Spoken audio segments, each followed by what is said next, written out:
We have almost 100. Should we start, Diego? Yeah. Should I just give the welcome, Pablo? Okay. Okay. So we're going to start.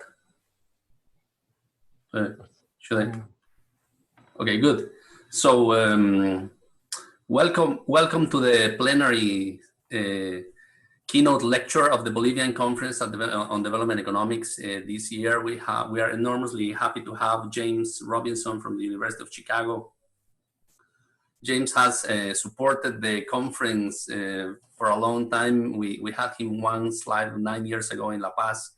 Now we have him online. The good thing is probably that he won't. There's no risk of altitude sickness this time, but we hope that to have James also live in next versions of the conference. Thanks so much, James, for accepting our invitation to give this keynote lecture. We're very happy to have you here. Okay, I'm delighted. So let me give you a quick introduction of our keynote. So it's an immense pleasure and honor to have Professor James Robinson to give us this keynote address in the Bolivian Conference in Development Economics 2020. James Robinson is the Reverend Richard Person Professor in Global Conflict Studies and University Professor at the Harris School of Public Policy at the University of Chicago, and Institute Director of the Person Institute for the Study and Resolution of Global Conflict. He studied economics at the London School of Economics, the University of Warwick, and Yale University. He previously taught at the Department of Economics at the University of Melbourne, at the Department of Economics at Southern California, and the Department of Economics and Political Science at the University of California, Berkeley, the Department of Government at Harvard, and his research interests are in comparative economics and political development with focus on the long run, with a particular interest in Latin America and sub-Saharan African countries. His current research involves research with the Democratic Republic of Congo, Sierra Leone, Haiti, Colombia, and also in Bolivia. So it's a huge pleasure. Please welcome Professor Robinson, and thank you so much for your participation in the conference. Okay, great. Thanks very much. Thanks very much for inviting me. We're all sort of devastated that we can't be there in person. So without further ado, let me. Right. So I'm going to talk about. I'm going to talk exactly about what you mentioned, which is the research that I've been doing in Bolivia with Pablo Celaya at the University of Copenhagen, and Carlos Molina. Carlos is a student of mine in Bogota who's now in the PhD in economics at MIT. So, and it's called it's a working title. It's a working title. The Return of Pachamama. Why the Return of Pachamama? Well, here's some motivation from Filemon Escobar, who's a Masista intellectual, as I understand it. The coca leaf has the same value to us as does the hosts for Catholics. It's our relationship to Pachamama, Mother Earth. So I'm not going to have much more to say about the Andean cosmology today, although I have to say it's on our research agenda, and we planned a trip to go see the Kayawaya shaman after the conference, but that's, next year, hopefully. Okay, so what's this project about other than Pachamama and coca? Well, here's the big picture. I'll give you the big picture, and then I'll talk about the smaller picture and the regressions. But it's good to see the big picture because I think we're pretty excited about that. There's been a large literature that I'm not going to go into about the long run development in the Americas, and particularly the different way that colonial societies formed in different parts of the Americas, North, South, within South, and the long run legacy that had. So, in some sense, one of the most famous empirical papers is the paper by Melissa Dell, looking at the long run impact of the Mita, the Potosi Mita, and showed that, comparing places inside the Mita and outside the Mita, places in the Mita had about 1/3 less per capita consumption than places outside the Mita. What is it that generated those low levels of consumption? It's a long history of marginalization, political marginalization, economic and social marginalization.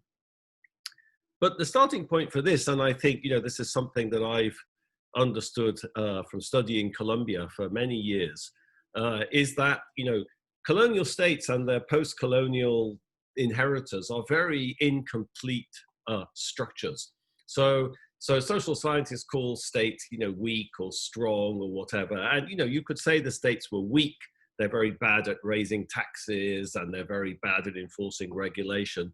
But I think it's the whole architecture of the state, especially the spatial architecture, that we find so interesting. And in fact, we know that many parts of Latin America are and have been relatively ungoverned.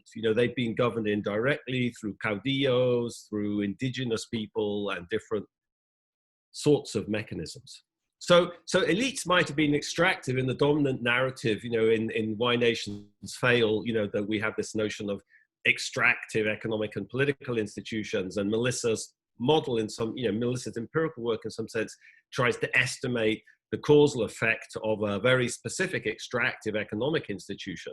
But I think one of the problems with that image is it sort of attributes far too much hegemony to elites. Okay, so elites have been extractive. The story's not wrong, but there's also a lot of stuff out of their control. And the way I always give a Colombian motivation for this, which is to say, it wasn't, sure, Colombian elites are extractive, but it wasn't Colombian elites that wanted to turn the country into the world drug running, kidnapping, homicide capital. They just couldn't stop it. So they couldn't stop it because their control is very incomplete. All right, now if only I could figure out how to move the slide. Okay, there you go. All right. So I think the way we want to think about this project, which is on Bolivia, and it's about the rise of the mass and the consequences of the capture of power in Bolivia by the mass, is to think about sitting that within this bigger context of long-run development in the Americas, thinking about the organization of the state and just how hegemonic are these extractive elites, and what does the equilibrium between these extractive elites and the rest of the country look like? I think that's something which is extremely different in different parts of Latin America. That's very different in Argentina than it is in Colombia, and it's very different in Colombia than it is for Bolivia.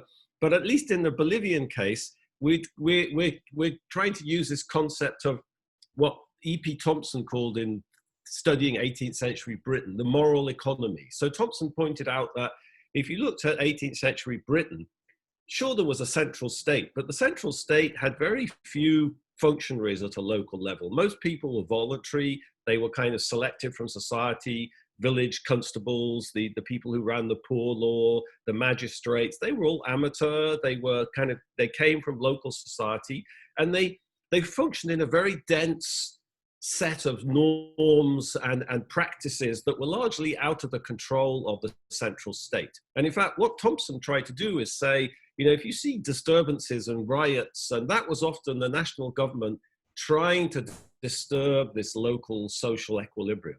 That's an idea that James Scott kind of took and applied to Southeast Asia, in his book, The Moral Economy of the Peasant, where he tried to explain, peasant rebellion in Southeast Asia was really a consequence of the state trying to sort of extend its reach into these peripheral areas. And I think the way we're trying to think about the rise of the mass is sort of very much inspired by Thompson's notion of a moral economy, because it depicted a particular sort of equilibrium. And the way we're trying to think about the rise of the mass is that this equilibrium, which had long existed in Bolivia, was sort of perturbed in the 1990s. And that's what led to this reaction and this social mobilization that led to the mass and the capture of the state.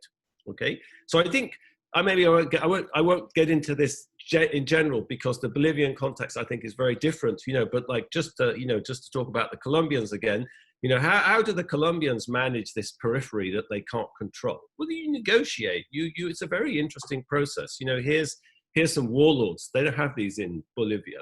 They had them in 19th century Argentina, but they managed to sort of domesticate them in the constitution. But the Colombians never managed to domesticate them, and they're still running about. And here's three of them with ties. This is Ernesto Baez on the left, and Salvatore Mancuso in the middle, and Ramon Izaza on the right, in Congress, talking to the Congress in 2004. So these are real warlord gangsters, and here's the national government negotiating with them. All right.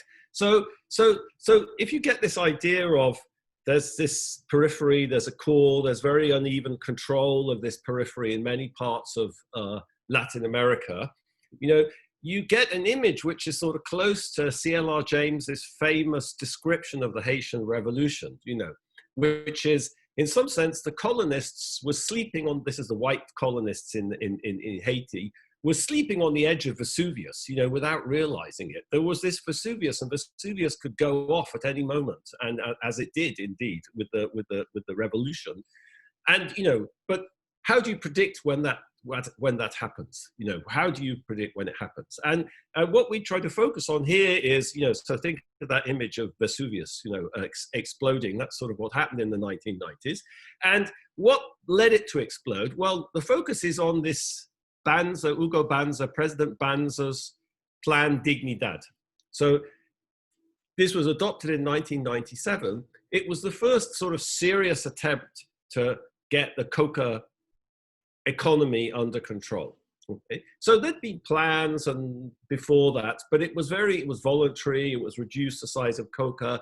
Plan Dignidad was much more ambitious. It was, we're going to eliminate illegal coca. If you look at the actual decrees, there's no mention of this zero coca, but certainly functionaries and people in the government started talking about zero coca by 2001. And in the decree, it's about eliminating illegal coca and leaving sort of some traditional coca growing areas alone.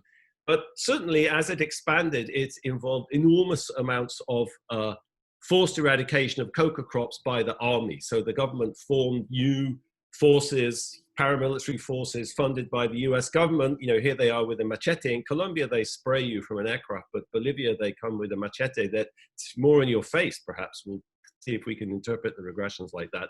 And here's the coca getting chopped down. So and in some sense, one of the most kind of outrageous aspects of this was a decree in 2001, which even stopped, kind of threatened the consumption. None of these measures threatened the consumption of coca or the use of coca. But in 2001, there was a decree which tried to prohibit drying, transportation, tried to close down markets in Chapare, so almost threatening the consumption of coca. All right. So the interpretation is going to be, this is violating the kind of social contract that keeps this equilibrium in place. Just the way Thompson talked about rioting in 18th century England as violating this kind of moral economy, and Scott talked about peasant revolutions in Southeast Asia using the same ideas. This is our interpretation of what's going on here. It's not just the economic consequences of this, but this is just something outrageous to Bolivian society. Okay, so and just to anticipate some of the data, this gray line here is just the US counter-drug money, which starts flowing with the Plan Dignidad to the Banza government, and then afterwards. And here's the red line here. This is the mass vote share on the right-hand axis. So you can see this sort of, there's a kind of precursor party. It ramps up, Morales gets elected, and the drug money goes down.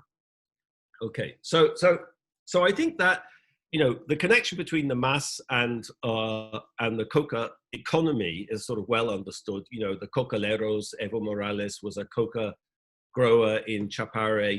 He was very involved in this trade union, which was, started the party. And I think, many people will think that this is a sort of economic story. Why is he talking about the moral economy? This is an economic story. You're growing coca, the army comes, they cut your coca down. Plan Dignidad went along with a lot of kind of discussion of, alternative development and compensation. But what we understand from the literature on this is it was terribly badly implemented. So this had economic consequences. I'll show you in the data it has economic consequences. But that's not the channel we want to emphasize. We want to emphasize this violation of the kind of social contract which involves coca, and in particular, that's very connected to the organization of indigenous society and something called the Ayllu. So the Ayllu is an Aymara term. It's called the marker with the Quechua. And the Ayllu, what's the Ayllu? Well, here's a description of the Ayllu from my colleague Alan Colata, who's a distinguished anthropology of Andean South America. It's a local kinship group that holds land in common and traces descent to a common ancestor. Principles of common identity in the Ayllu were mobilized around deeply sedimented through interpersonal intimacy derived from shared history, shared labor. There's all sorts of Englishmen, you know, we've got zero beer. We're going to close all the pubs down and you can't have that warm beer anymore. Or Frenchmen taking the wine away. And I'm being facetious because, you know, English people just like getting drunk, but there's no cosmological significance of beer to my knowledge. So it's something much deeper than that. It's just a complete violation of the norms of society, of the moral economy. So I think that's it's not just about economics. It is about economics, but there's much more to it than that. That's the idea here. All right, okay. So you know, and I want to say it's very well known the connection between the cocaleros and the coca growers and the mas, but it's also extremely, when you get into the sources, there's enormous connections between the Ayllu and the mas too. So the mas started, you know, the cocaleros started, they made a coalition with all sorts of group, indigenous people from the Media Luna, you know, from the plains, from the Altiplano, and they tapped into indigenous society and indigenous grievances and indigenous organizations. So I won't go into this, but there's a very interesting book, just kind of like interviews with 80 different mas Congress people about their personal history and how they got involved with the mas. And you see there's so many connections to the Ayllu. People were officers in the Ayllu, and they, you know, so there's a deep connection between the Ayllu and the mas, not just the cocaleros. And that this is going to be part of the story because the Ayllu is such a sort of fundamental institution in indigenous society. And, you know, the coca is not just about cutting down the coca trees, you know, the coca plants of a cocalero. It's also about trying to kind of violate this social contract with the Ayllu and with indigenous society. All right, so here are the results. Okay, so there's the motivation. Let me get into the econometrics a bit. So the first thing I'm going to show you is that the rise of the mas is going to be closely connected to coca. Okay, the mas vote share increases significantly faster in coca-suitable areas in Bolivia. And, you know, we're going to use voting table data to look at this. So we have very disaggregated data at the voting table level, okay? And this effect is not driven by the negative economic effects of coca eradication, though they are significant on their own, okay? Next thing I'm going to show you is there's very important heterogeneous effects by Ayllu. Okay? So we got a map of all the indigenous territories in Bolivia. And so we're able to sort of distinguish between voting tables in an Ayllu and not. And what we find is the size of the effect, the size of this first effect of coca suitability on the mas vote share basically doubles in places where you have a triple interaction. Okay, so you have coca suitable and the presence of an Ayllu. Okay, so that's, you know, I think there's different mechanisms. One is just, you know, tapping into this sort of collective action potential, or, you know, the organization of the Ayllu, but also just the kind of exacerbating this sense of, you know, violation of the social contract. Okay, so that's the first. So we're going to show you the first set of results are just going to show that coca and the Ayllu play a very significant part in the rise of the mas. And then we're going to show you what's the consequences of this. All right, so that's one thing. The capture of the state, you know, by Morales and the mas is one thing. But what's the consequences of this? Okay, and the consequences are, you know, Melissa Dell showed that the consequences of the marginalization of indigenous people in the meter boundary were poverty, isolation from the market, you know, underinvestment in public goods. What do we find? We're going to show you two sets of results that we find particularly interesting. I think, you know, one thing that the mas has definitely done is engaged in patronage. So we're trying to stay away from things that look like, that's politics, you know. And we want to stay away from dependent variables that look like it's just patronage, you know. So we're going to look at two things. One, we call, you know, the payoff. I'm going to call it a payoff, which is social mobility. So we're going to use questions from the Latino Barometro about expected social mobility. So what we're going to show is that there's been an enormous, very large increase in expected social mobility of indigenous people since Evo came to power. So we think that's super interesting. And just as interesting is what we call the empowerment effect.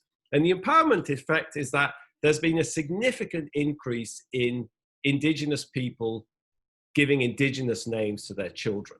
So I think anyone like an outsider like me who goes to sort of Bolivia, you know, like every decade, or what did Pablo say, 9 years, what's sort of striking is the sort of explosion of indigenous culture and life and people and the kind of radical, you know, some very loose level of empowerment. So we wanted to try to capture this, and this seemed to be the way, you know, this seemed to be an obvious way to do it. Just, you know, if you feel empowered being indigenous, what do? You call your child an indigenous name. So we find like super robust, significant effects on that. Okay, so this is part of the payoff, you know, and it's the return of Pachamama. You know, it's like the return of the Jedi, if you've seen that film, right? So there we are. Okay, right. So electoral data. I'm going to run out of time, so let me not. Okay, how long do I have? He said, looking at his watch. I have about 10 minutes or 15 minutes. Do I, Pablo? So let me not spend too much time talking about the data. We have this voting table data. We're going to use, here's the voting tables. We're going to the first set of regressions are going to use the dependent variable is going to be the vote share of mass at this voting table, the voting table level. There they are. You know the story about, this is the, you know, the red, this is a chapare, you know, if you see my cursor here at the top, you know, this is when mass gets going, that they start doing very well in the Chapare Valley, and then, you know, it spreads by 2005 when Morales becomes president. So we constructed this index of coca suitability at a kind of 5 kilometer by 5 kilometer grid cell level, which is, you know, the FAO have this database, and, you know, they have these sort of requirements. So we tried to construct a dummy if, you know, all of these absolute requirements were met. Here's what, you know, coca suitability looks like, kind of averaged as a bigger grid cell, 10 by 10. You know, so the darker bits are more coca suitable. So we're not using actual data on production, but just suitability. You know, we're going to use the total total amount of US counter narcotics aid going to Bolivia as the sort of shock, if you like. We're going to interact that with coca suitability. We have this, you know, this data on, it's not IU, I'm calling it IU. That's a little bit naughty, because what we're using at the moment is the whole, you know, tierras comunitarias de origen. So that includes, you know, the Guarani, for example, they don't use the word IU or Maca. It includes the IU and the Maca, but the next kind of, at the moment, we're just sort of lumping that all together. Here's what it looks like. This is gray areas. The next iteration of the paper, you know, there's no paper. The next iteration of the tables will be disaggregating this and trying to make some distinctions and just try to understand a bit better whether there's different effects. Okay, but that's where we are at the moment.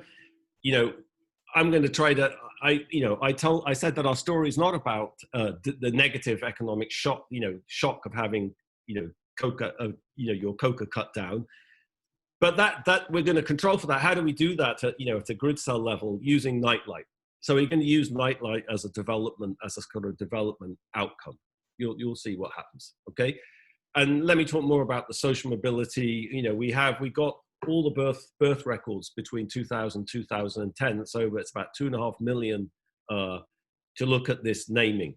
All right, and okay, let's get it. So the first set of regressions looks at the rise of the mass, the role of coca suitability at the voting table level, and the IU. So you know, so we're going to run these panel data models at the, this grid cell level, the main dependent variable is going to be mass vote share, there's time effects, there's grid cell fixed effects. We want that DT is just this sort of aggregate US drug enforcement aid. CI is this coca suitability, that's a kind of time invariant characteristic of the grid cell.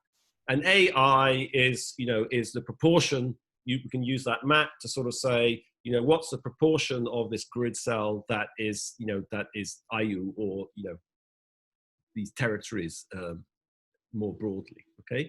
And so the first set of regressions I'm going to show you just focus on this double interaction, and then we're going to introduce the IU, okay? So here's what the first thing looks like. So remember, this is this on the dependent variable is mass vote share.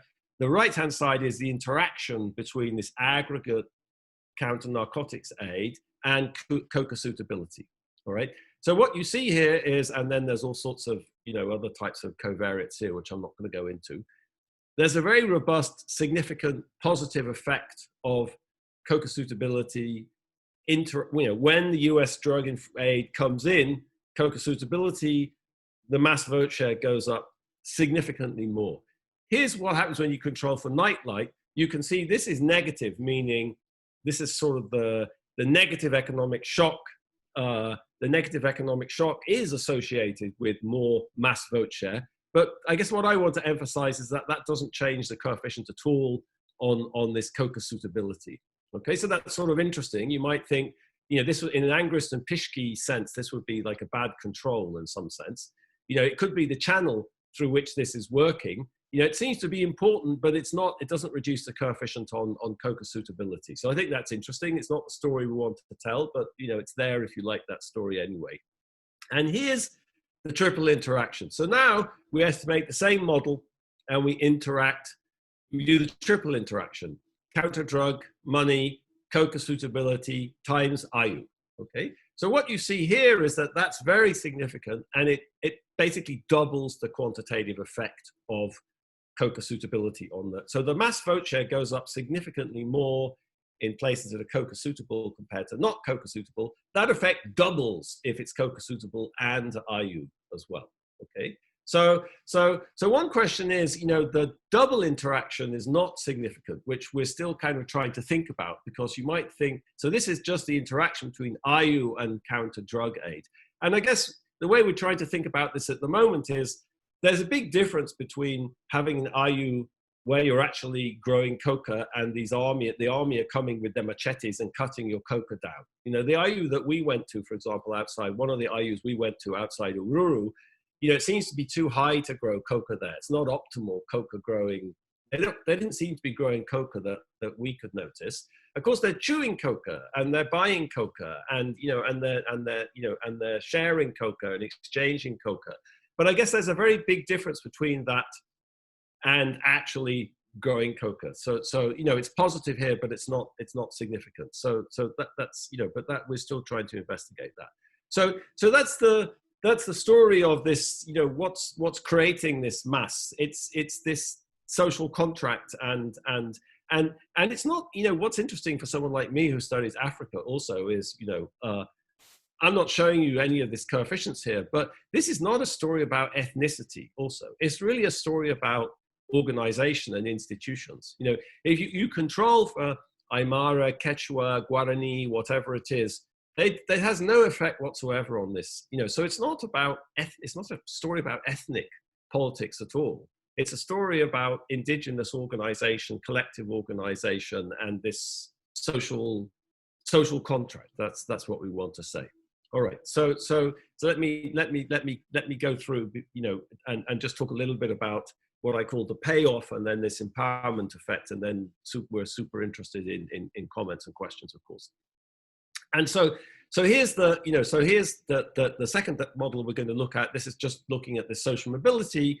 Is now we have micro data from the Latino Barometro, and the Latino Barometro, like many of these studies of social mobility, uses this scale from 1 to 10, and it asks people to place themselves on this income scale. It asks them to place their parents, and it asks them to place their children on this this scale.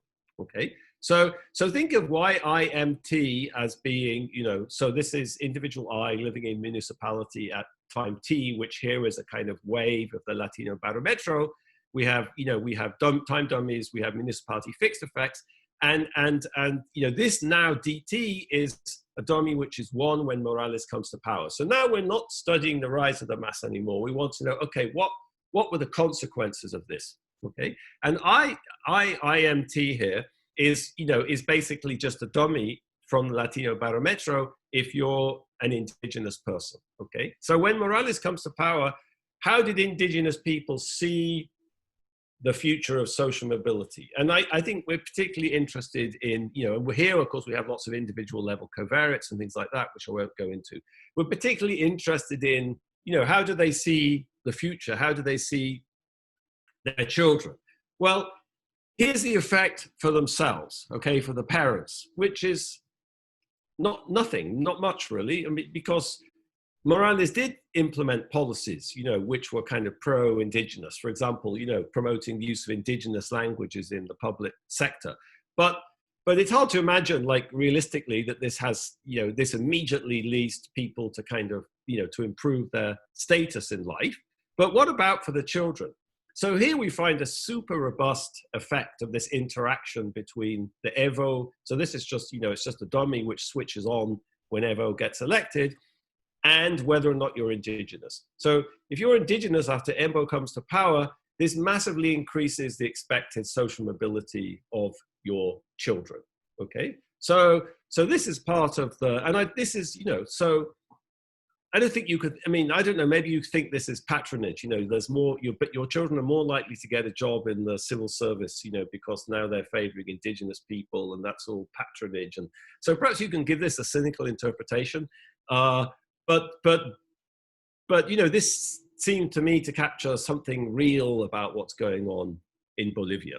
Okay, so that's the first part of the consequences. What's the second part? And we want something here that doesn't obviously depend on natural resource prices or something silly like that.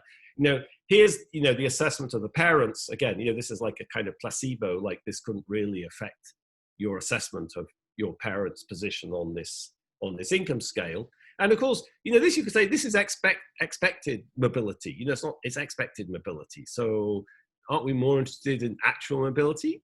Maybe, I mean, there's a lot of work showing that actually expected mobility is actually more powerful as an explanation for, people's policy preferences, like work that Roland Bedabou and the late Alberto Alesina did, looking at expectations using a kind of survey instrument that's very similar to the one the Latino Barometro uses. So actually, there's quite a literature showing that this is a pretty sensible thing to do, even though, of course, we are interested in real mobility as well. And here, just looking at the coefficients over time, there's something really happens after Morales gets elected, and and it's pretty stable. The estimated effect is pretty stable over time. The last set of results is, we're calling this the empowerment effect, which is the impact on naming. So, in some sense, you might say the regression, you'd like an indigenous person called their child with an indigenous first name or not. That would be nice, but we don't have that. We have something more aggregated. But we can run this at municipal level, and we have this month by month, so it's pretty high frequency. And here's one way of looking at what we find, which is sort of rather intriguing, which is, if you take the municipalities in Bolivia and you sort of sort them like below mean and above mean, just in terms of, so here's the whole period in which we have first names, individual first names of children, and we look at above mean and below mean, okay? What you see is, after 2005, there's real sort of somehow there's real convergence here. So there's a distinct increase in the naming of indigenous people here in these above mean municipalities. And here's the regression. So this is like really significant, robust. So now, so running this at a municipal level, And here the dependent variable is, I'm calling this the return of Pachamama. The dependent variable is, share of indigenous names given to children in that municipality in a particular month. And the right-hand side is share indigenous people interacted with Evo Dummy. Okay, so we're interpreting this as being, it's empowering because indigenous people, instead of having to conform to, to the cara, they call it in Bolivia, the cara society, that's like the non-indigenous people, the caras, instead of conforming to the caras and trying to fit in and calling their son Pablo or Felipe or something, they can call them an indigenous name, and they feel empowered, and they're reclaiming their identity, and so that's how we interpret this. And you can do this just with the total number if you like. All right, so let me wrap up. So back from the weeds of the regressions, the panel data regressions, to the kind of big picture here. I think this, if you think about it like this, and I could talk about other examples, it puts a very different sort of spin on this whole thing. I spent many years studying persistence of underdevelopment and persistence of institutions. But I think the image that you should come away with is, maybe this is more fragile than you think. Maybe it's more fragile. Maybe people in Latin America are sleeping on the edge of Vesuvius, and they're not really understanding it. I think Bolivia is different in the sense that there is this immense kind of organization of indigenous society. That's not true of peripheral Colombia or, many other parts of Latin America, but it is true about Ecuador, Peru, or even Guatemala. There's an unlikely place for a kind of inclusive explosion. But it's more unstable and more fluid, and in this periphery, this ungoverned periphery, there's a lot of scope for different types of political projects to kind of germinate and grow and organize. And why? Well, because the people in La Paz or Bogota just can't control it. They don't have the levers to control it. And I think, in the past, you could say that's happened. Think of what Peronismo. Peronismo in many ways was a sort of radically anti-elite. The descamisados. This was, of course, it was also a very Manichean identity, and it was divisive and clientelistic. But this is something much more inclusive that's happened in Bolivia, and I think that's very exciting. And guess what? It's in exactly the place that Melissa studied. In fact, I read recently that Francisco Toledo, who was the viceroy who laid out the Potosí-Mita boundary, he actually abolished all restrictions on coca growing. The Spanish had been trying to restrict coca production, and Toledo was like, what the heck, So I think the fact that this happens in exactly the place that Melissa made so famous, we find so fascinating, because it's somehow the organization of indirect rule and the way the Mita was organized allowed these indigenous institutions to persist in a way which has now kind of led to some very different type of equilibria in Bolivia. And so, maybe I'm just trying to become more optimistic in my old age, but I think we've found that very exciting. Okay, so let me shut up now. I think I said my piece.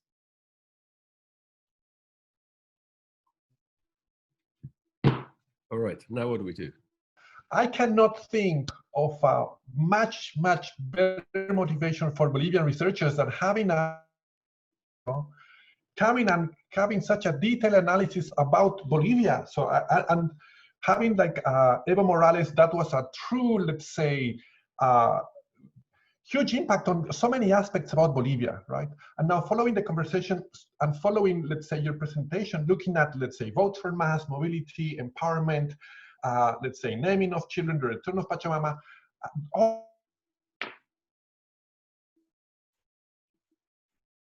like to follow based on what you're doing. So I don't want to take too much time talking about what you did. So I want to move to some of the questions that we have from the audience. Okay. So we have, for example, we have a lot of comments.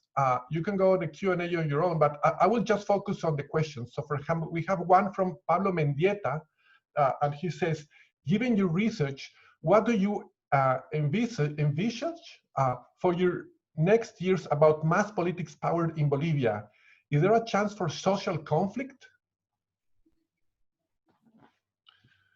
You want to? So what's your? I say, what's your vision, or what do you? How do you see the mass politics power in Bolivia, and if you see any chance for social conflict? So that would be the question from Pablo Mendieta. You're going to? So you one at a time? Oh, I think in terms of time, we're fine. We have 13 minutes more for questions and answers. I'm not sure I know the answer to that. I mean, it's very, like, for an outsider, it's very hard to understand what's going on in Bolivia at the moment. You know, I do think, your Diego's paper yesterday, which I listened to his presentation, I thought was pretty convincing on, the mass having fixed the election last October, or at least, manipulated it so that there was a 10% lead in the first round. But to me, I'm actually, power corrupts, and power corrupts absolutely. I think, for somebody like me, I'm always interested in kind of the details of different societies and how everything is different. And so it's good to remind yourself that social science is possible, that politics always corrupts, and power corrupts, absolute power corrupts absolutely. And Evo Morales, fell into the trap, of everybody, and the institutional mechanisms, within the party were not able to control him. And, most of the literature on the mass emphasizes a lot this kind of bottom-up aspect of candidate selection and the way the party worked. And that kind of fell apart because Morales was in power too long, and so I don't know what will happen. I don't know what will happen now. It's so fluid, it seems to me, what's going on in Bolivia. But that's my kind of take on everything. I don't think, the fact that Morales became corrupt, and he ignored the democratic will in this plebiscite, I don't think that reflects on too much on what we're talking about here. I think what we're trying to capture something that we think is sort of real and enduring, disconnected from patronage by the mass, of which clearly, there was a lot. But I joked, but that's politics. We even have that in Chicago, actually, but don't get me started on that. So we have a question from Beatriz, and Beatriz is asking for your opinion. And the question is in Spanish. So I'm going to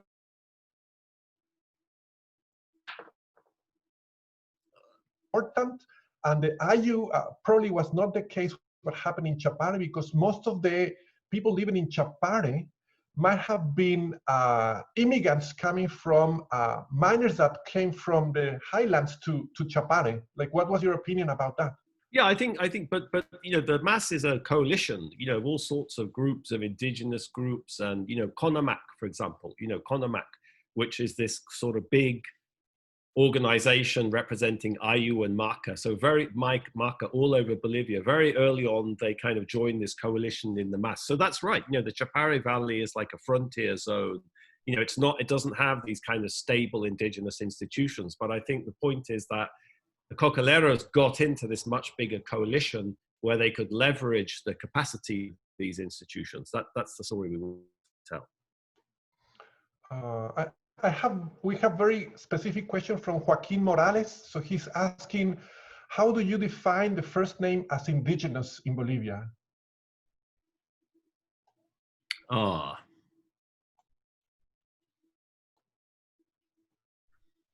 Yeah, I don't know how we did that exactly. How do you define it? Well, I think there's I don't know if I don't know, I'm not sure there's a definition, but wouldn't you know a Spanish name when you saw it? I don't know, is there an official, in France, there's probably an official list of French names. I'm not sure if there's a Castellano list of official Spanish names. I don't know. I'm not sure we have there might be a bit of the ojimetro there, what they call the ojimetro in Colombia. But I think I'd be pretty confident that we could do that fairly accurately, Yes, I can add there that we relied on a catalog of more than 3,000 indigenous names produced by the órgano electoral in Guarani, Aymara, and Quechua. Super well researched. So and verified by different offices in the government. So there is it is a relatively well discussed, a very well researched definition of what's an indigenous name in these three languages. That's the definition. Okay, cool. We have a question from Oscar Antesana. So this out loud. So excellent, great, and original approach. Is it fair to say that the core voters of mass are located in the pixels Ayllus or eligibility of voters in those places? You broke up, so I didn't hear it. Oh, yeah. So the part was excellent, great, and original approach. Is it fair to say that the core voters of mass are located in the pixels that converge Caucasus suitability and Ayllus? If so, can we estimate the population or eligibility or eligible voters in those places? But that's a question about voter registration or something, or what does eligible voters mean? It means did we control for registration? Probably appears to suggest that whether you can match the observations in terms of COCA suitability, Ayllus, and probably voter population, right? Or eligible voters. I'm not sure what eligible voters might refer to, so.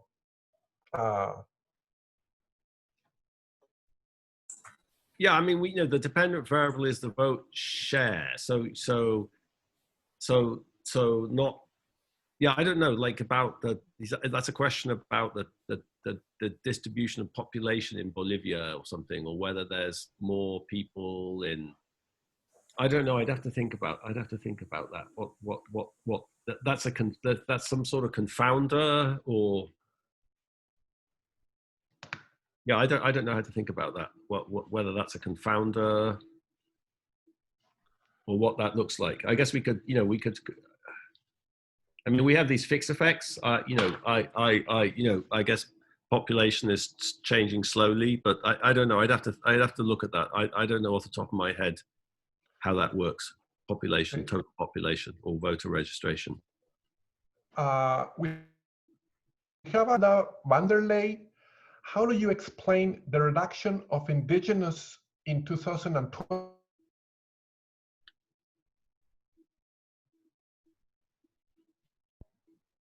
So, sorry, you froze again. I didn't hear that. Sorry about that. So how do you explain the reduction of indigenous in 2012 census in relation to 2001 census?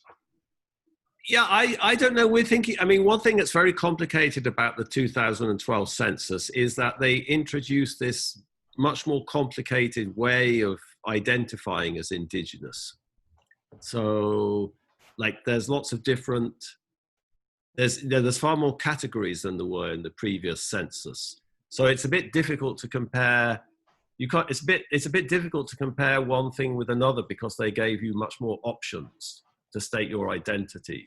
So we thought this we thought this looking at the children was more interesting, but we're still trying to think about what to do with that data. It's a little complicated to compare it. That's what I'm saying. Yeah.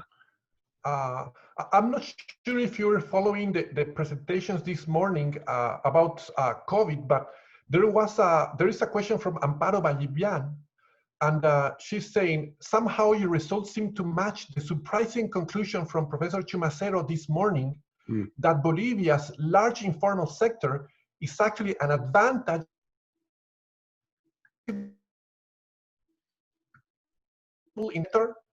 Care to comment? I couldn't hear you again. I'm terribly sorry. It appears that there was a presentation about COVID, and one key conclusion from one of the presentations was that the informal sector actually can adapt more or faster in dealing with COVID. Do you think that could be the case in your research? Probably, informal sector being able to adapt. I'm not sure I know the answer to that. You mean it's possible to sustain? I think we're going to keep record of the questions, so, and I think Pablo, we can share later on with the. I think we have some of the names here. So let me jump to a question from Elizabeth Jimenez. What would you say that without Banzer's Plan Dignidad, Evo wouldn't have come to power? So I think I think the link here would be if Plan Dignidad might have any role in Evo's rise to power. Well, you know, there's other things going on too. There's the Cochabamba water wars, you know, there's neoliberalism, there's a kind of bigger, you know, wave of more leftist government coming to power. You know, I mean, it was, you know, after all, the vice president was a you know, Marxist sociologist. So I don't want to do that sort of counterfactual here. You know, I think that, you know, it's hard to make the counterfactual because, as you know, I think we're just trying to say this was a very significant part of what happened. I think that would be a little heroic to do some counterfactual exercise and ask, you know, we could do that, I guess, we could do it, but I'm not sure we want to do it terribly. Yeah, you know, the world is complicated and there's a lot of things going on. So, and obviously there were, you know, if you just read the rhetoric of the mass or the platform, there was more going on than just, you know, coca. Yeah. We have a question from Pablo Cuba Borda. How do you rule out other events happening at the time of rollback of drug aid that could have also increased mass success?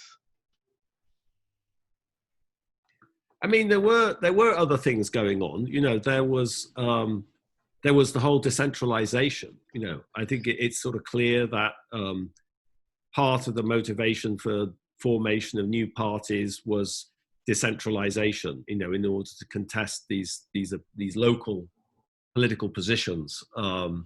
So you know, I don't know about I'm not sure about the drug aid. You know, our story is, it's the drug aid interacted with coca suitability or Ayllus, which seems to very significantly predict, you know, the rise of the mass vote share.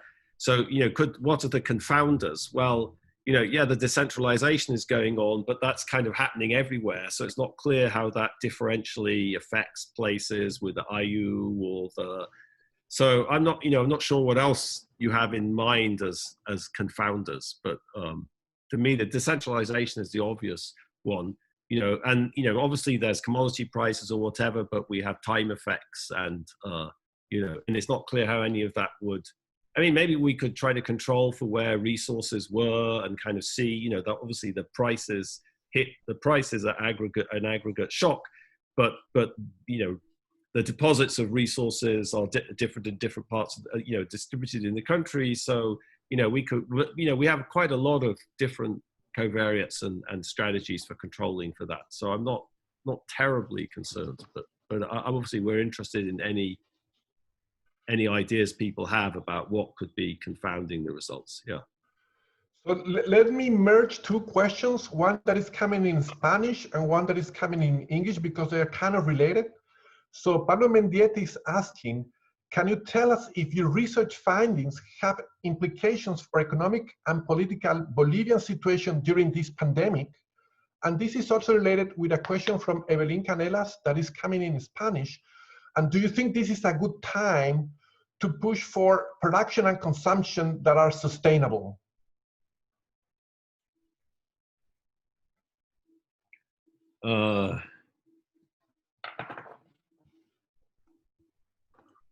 I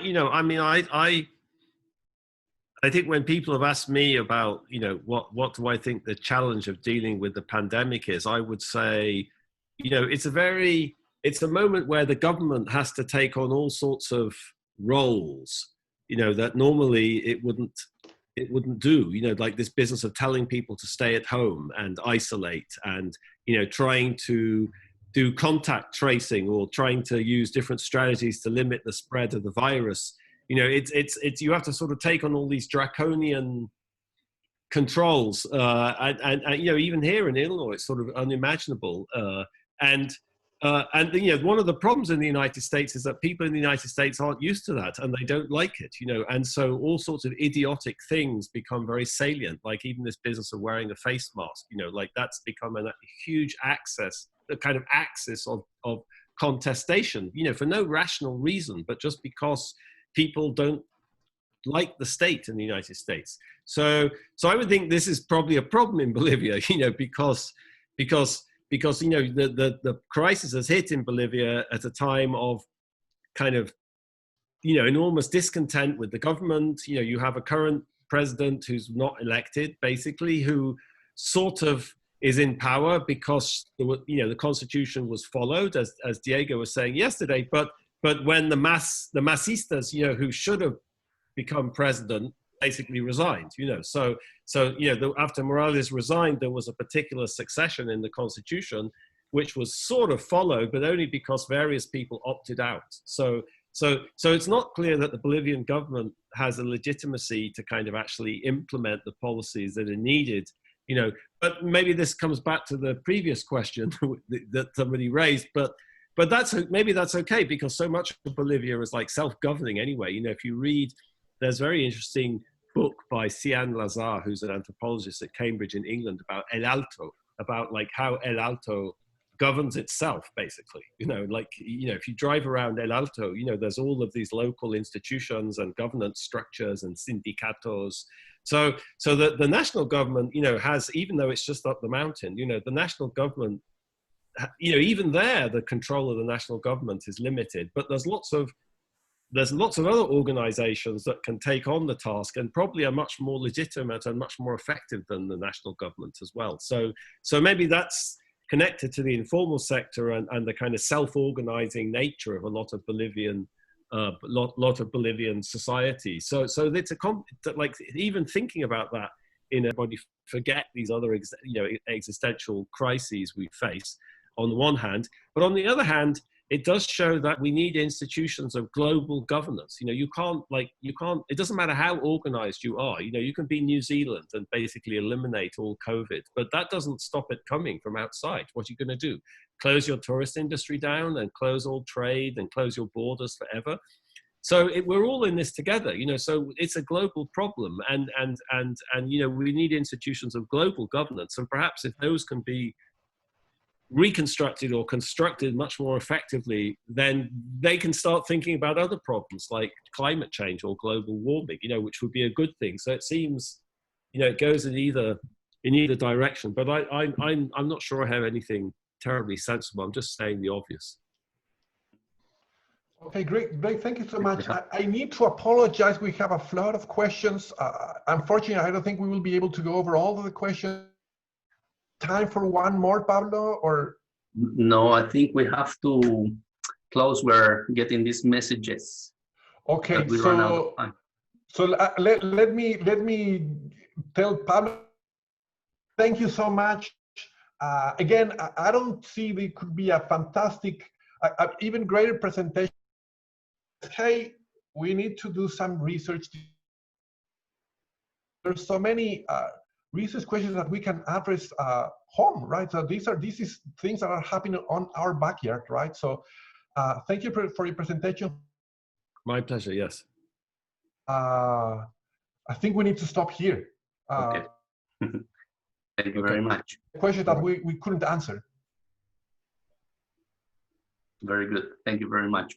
We're going to close the session. Okay. All right. Okay. Thanks, James. Great. Okay. Bye-bye. Thanks. Bye-bye. Ciao.